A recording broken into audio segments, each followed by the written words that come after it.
ব্যবসায়ীদের দুর্ভোগ কমাতে গতানুগতিক ম্যানুয়াল পদ্ধতি থেকে বের হতে চায় এনবিআর। এই কারণেই আজ থেকে ভ্যাট রিফান্ড চালু করেছে জাতীয় রাজস্ব বোর্ড। সকালে আগারগাঁওয়ে রাজস্ব ভবনে এনবিআর চেয়ারম্যান আব্দুর রহমান খান এই পদ্ধতির উদ্বোধন করেছেন। তিনি জানিয়েছেন, ভ্যাট রিফান্ডের ম্যানুয়াল পদ্ধতিতে ব্যবসায়ীদের মাসের পর মাস ধর্ণা দিতে হয় কর কর্মকর্তাদের কাছে। এ সময় অনৈতিক লেনদেনের অভিযোগও রয়েছে। তবে ভ্যাট রিফান্ডে এসব ঝুঁকি পোহাতে হবে না। নতুন ব্যবস্থায় অনলাইনে রিটার্ন জমা দেওয়ার সময় প্রয়োজনীয় নথিপত্র ডিজিটালি আপলোড করা যাবে। বিবেচনা করা হবে 24টি পয়েন্ট।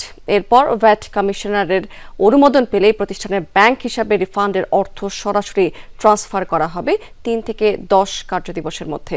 ভবিষ্যতে আয়কর এবং কাস্টমস রিটার্নও অনলাইনে করা হবে বলে জানিয়েছেন এনবিআর চেয়ারম্যান।